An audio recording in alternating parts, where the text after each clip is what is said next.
নমস্কার বন্ধুরা, আমি সুস্মিতা পজিটিভ ভাইবসে একটা ভিডিওতে আবার সবাইকে স্বাগত জানাচ্ছি।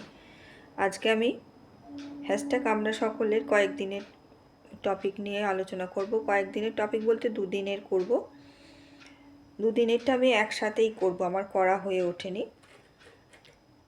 একটা ছিল শিষ্টাচার এবং সৌজন্যবোধ আমাদের জীবন গড়ার ক্ষেত্রে তার প্রভাবটা বা মূল্য কতখানি, এই ধরনের একটা ছিল। আর একটা বিবেক।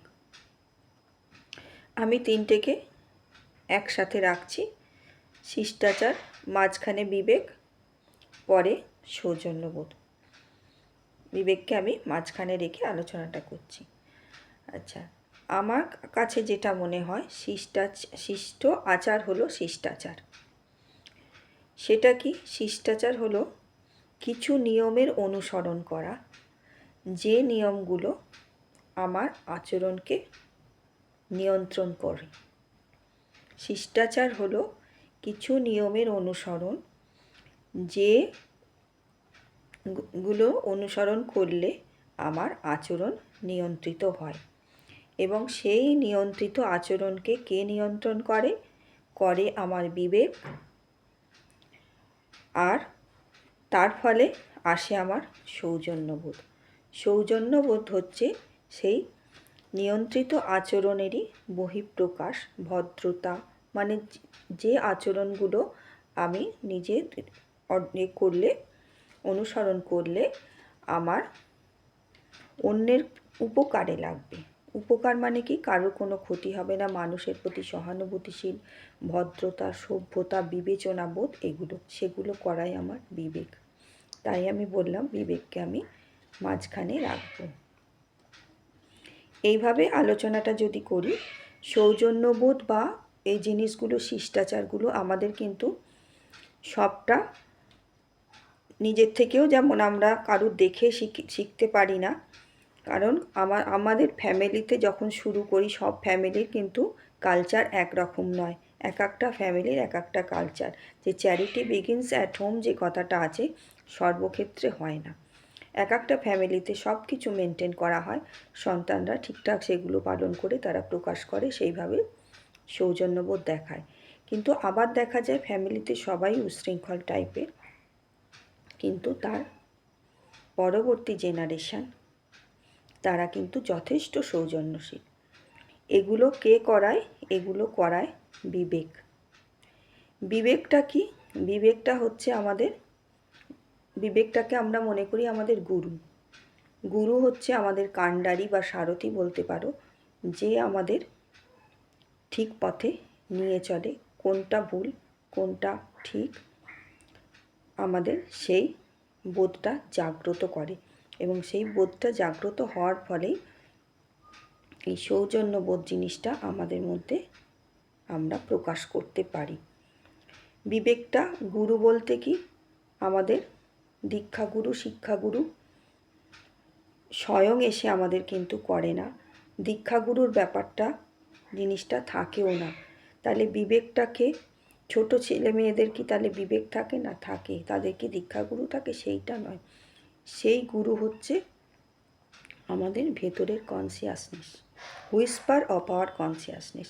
আমাদের মন থেকে আমাদের কি বলছে করতে, মনটা আমাদের কোনটা সায় দিচ্ছে, আমরা আচরিত জিনিসগুলো ঠিক সেগুলো যে সবটাই নিতে পারছি কি না। খারাপ জিনিসও নিই, ভালো জিনিসও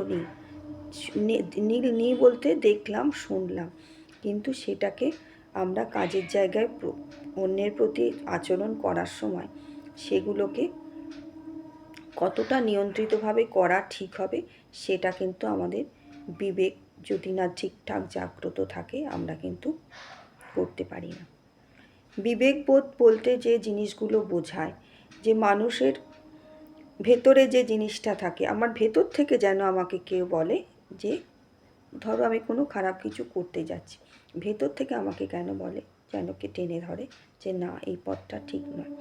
আবার তার মানেই এই নয় যে আমার সামনে প্রতিনিয়ত কোনো অন্যায় হচ্ছে, আমি দেখছি যে অপরপক্ষে অন্যায়টা করছে, তার ফলে তারই ক্ষতি হচ্ছে, কিন্তু আমি তাকে বিচার করার কেউ নয় বলে আমি বিচার করব না।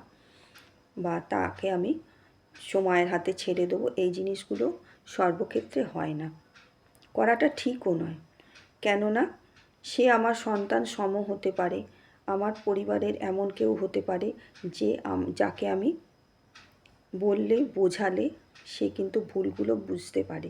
সেক্ষেত্রে আমি কিন্তু তাকে, তার বিবেক জাগ্রত না থাকলে আমি কিন্তু তাকে বলবো। কিন্তু তার মানেই আমি পাপ করে ফেললাম না। তাকে এ করা মানেই, সচেতন করা মানেই, বা তাকে শেখাতে গিয়ে মানে আমি কিন্তু ভুল করে ফেললাম না। আমি হয়তো তাকে সব সময় বোঝাতে গিয়ে শাসনের ভালো সুরেও বললাম না, হয়তো একটু শাসনের সুরেও বললাম, কিন্তু আমার এক চোখে থাকবে শাসন, এক চোখে থাকবে সোহাগ। কারণ আমি চাই যে করছে, সে আমার বড়ই হোক ছোটই হোক, যে ভুল করছে তার তার ভালো হোক। কারণ সে যদি বারে বারে ভুল করতে থাকে, তার কর্মফল তো কারোর ফেলা যায় না, তার কর্মের এটা কিন্তু খারাপ হবে। একজন বিবেকবান মানুষ হিসেবে আমার কিন্তু সেটা তাকে রোখা প্রয়োজন।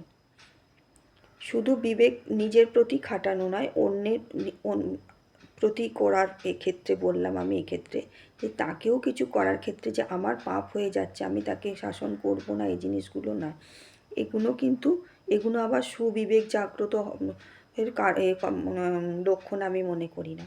যেটা বললাম যে তাকে আমার করা প্রয়োজন, সেটা আমি তখন সেই আমাকে কোন বিবেক সাড়া দেবে যে হ্যাঁ এটা আমার কর্তব্য, আমি তাকে সঠিক পথটা দেখিয়ে নিয়ে যাব। আমি নিজে যেমন সঠিক পথে থাকব, তাকেও সঠিক পথে রাখবো, কোনটা ভালো কোনটা মন্দ।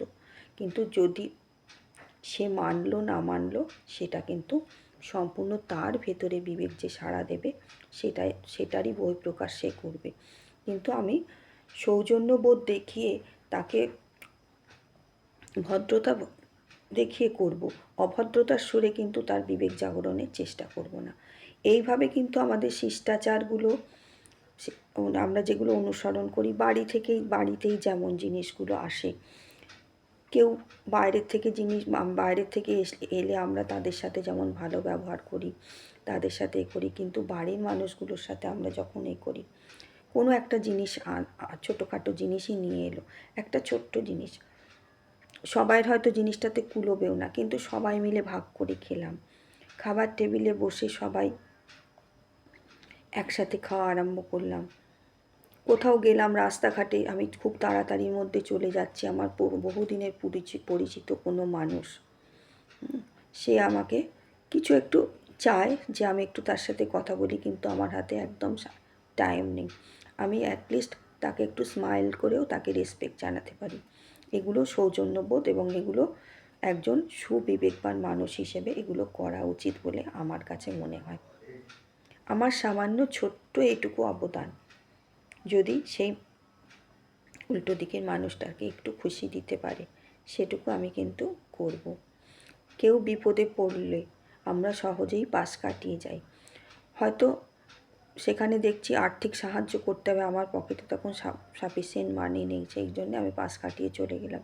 কিন্তু আমার হাতে ফোন আছে, আমার হয়তো কোনো জানাশোনা লোক আছে, যে বিপদটা তার হয়েছে সে করতে পারে, আমি কিন্তু এই জিনিসগুলো করি বলেই বলছি। কোনো কিছু হলে আমি হয়তো ইউটিউবে কোনো ভিডিও দেখতে দেখতেও কারো শুনেছি কোনো রকম একটা অসুস্থতা, হ্যাঁ, সেই জিনিসটায় আমি শুনেছি সেটা ভালো হয়, আমি কোনো মানুষের থেকে শুনেছি সামান্য জিনিসে ভালো হয়, আমি কিন্তু কমেন্ট বক্সে ঢোকার আগে, কমেন্ট করার আগে আমি কিন্তু ভিডিওটা দেখে স্কিপ করে আমি সেই মানুষটার ওই প্রবলেমটা নিয়ে, যার থেকে জানা যায় তার থেকে কিভাবে সমাধানটা করা যায়, কিভাবে একটা পেন না কি নিয়ে, কোথাও একটা কী ব্যাপার নিয়ে একটা, আমি এই জিনিসগুলো বলছি, ছোটোখাটো জিনিস কিন্তু এগুলো কিছুই নয়, সামান্য জিনিস, কমেন্ট বক্সে ঢুকে হুটহাট ভালো দেখলাম খুব ভালো, এটুকু নয়। আমি কি করলাম, তার থেকে আগে ফোন করে জেনে নিলাম এই হতে পারে, এই সে আমাকে গাইড করে দিল, আবার আমি ভিডিওতে ঢুকে আমি আবার তাকে কমেন্ট বক্সে বললাম তুমি এই করো, এইখানেই আকুপ্রেশার করো, এইভাবে এই ট্রিটমেন্ট করো, এইভাবে তুমি এগিয়ে যাও। এই যে সামান্য ছোটোখাটো জিনিসগুলো, কিছুই নয়, না পয়সা দিয়ে সাহায্য করলাম না কি, কিন্তু বুদ্ধি দিয়ে, আমার বুদ্ধিতে কুলোলো না, আমি আমার থেকে যে যা এটাতে যে এক্সপার্ট তার থেকে সাহায্য নিয়ে আমি কিন্তু করলাম। এই যে আমরা দুনিয়ার মানুষের ভিডিও দেখি, এটাও কিন্তু একটা সৌজন্যবোধ। আমি কিন্তু ভিডিও দেখলে আমি ভিডিও দেখে লাইক করে আসি, কিন্তু লাইক করে আসি, কিন্তু এটুকুও সৌজন্যবোধ। এর জন্যে না সাবস্ক্রাইব করতে হচ্ছে, না কিছু করতে হচ্ছে। ভিডিও দেখছি, দিনের পর দিন দেখছি, কিন্তু আমার সামান্য লাইক করতে গেলেও আমার ভেতর থেকে কে বলছে দূর, করতে হবে না। এই জিনিসগুলো কিন্তু ছোটোখাটো জিনিস, কিন্তু এগুলো ঠিক বিবেকের জাগরণ নয়। এইগুলো কিন্তু সবটা শিখিয়ে পড়িয়ে বাবা মা শিখিয়ে দেবে, শিক্ষাগুরু শিখিয়ে দেবে, এগুলো নয়। আস্তে আস্তে জীবনে আমাদের যত চলতে থাকবো, যত বয়স বাড়বে, ছোট বয়সে একরকম থাকে অনেক কিছু, আমাদের তখন মনে হয় এগুলো না করলেও হয়তো হবে, অত ফর্মালিটি না দেখালে হবে। কিন্তু এখনকার ছেলে মেয়েদের মধ্যে লক্ষ্য করছি তারা কিন্তু যথেষ্ট সচেতন। এই যে ইন্টারনেটের ডেতে আজকে যেমন আছে ইন্টারনেট নিয়ে আলোচনা, এটা নিয়ে আমি পরে করব। এই যে একটা ইন্টারনেটের একটা ব্যবস্থা, এই যে আমরা সুবিধাটা পাচ্ছি, সবটার খারাপ ভালো দুটো দিকই আছে। এই যে একটার সাথে একটা মানুষের কানেকশান, একটা কোথাও কেউ মিসিং হয়ে গেল, একটা কোথাও অঘটন হলো, মুহূর্তের মধ্যে কিন্তু আমরা খবরাখবরগুলো ছড়িয়ে পড়ছে, যার ফলে কত বিপদ থেকে মানুষ বেঁচে যাচ্ছে, কত কিছুভাবে এগিয়ে আসছে। আজকে একটা পেশেন্ট বিএমটি করাবে কি কিছু করাবে, বা কোনো খারাপভাবে কোনো ফ্যামিলি দুস্থভাবে একদমই আর্থিক স্বয়ংসম্পূর্ণ নয়, এরম আছে। এই যে ইন্টারনেটের দৌলতে, এই ফোনপে, গুগল পে, এগুলোর মাধ্যমে লাখে লাখে মানুষ তাকে সাহায্য করতে এগিয়ে আসছে। আজকের টপিকে যেমন এই ইন্টারনেটেরই আছে, পড়াশুনোর ক্ষেত্রে, ডাক্তারি ক্ষেত্রে, আমরা এমনকি বিদেশে ঘরে বসেও কিন্তু আমরা ডাক্তারের পরামর্শ নিতে পারছি। হোয়াটসঅ্যাপে আমরা তাকে রিপোর্ট পাঠিয়ে আমরা কিন্তু পরামর্শ নিতে পারছি। ঘরে বসলে আমাদের সবজি পাতি সব কিছু, এটা টপিকটা আমি লাস্টে একটু যোগ করে দেবো, যে ইন্টারনেট নিয়ে আজকে আছে।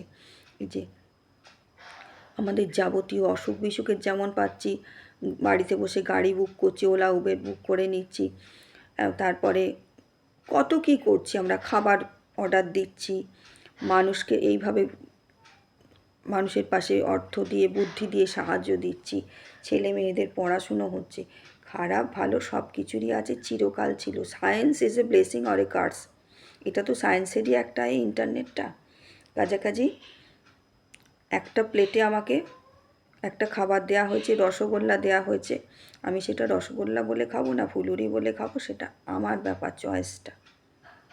আমার মনটা যদি ভালো থাকে আমি মিষ্টিটাকে মিষ্টি বলেই গ্রহণ করবো, আর আমি যদি ওটাকে খারাপ ভেবে ইউজ করি সেটা কিন্তু খারাপ। তাহলে 4টে বিষয় আলোচনা করে দিলাম। একটা হচ্ছে শিষ্টাচার, মাঝখানে বিবেক সৌজন্যবোধ পরে, আর ইন্টারনেটটা নিয়ে পরে ভাবলাম বলবো, আর একটু হয়তো বলা যেত, কিন্তু ভিডিও বেশি বড় হয়ে গেলে, আমার ভিডিও এমনিতেই কেউ দেখে না। ভালো থেকো সকলে, ইউনিভার্সাল ব্লেসিং সকলের জন্য। ধন্যবাদ।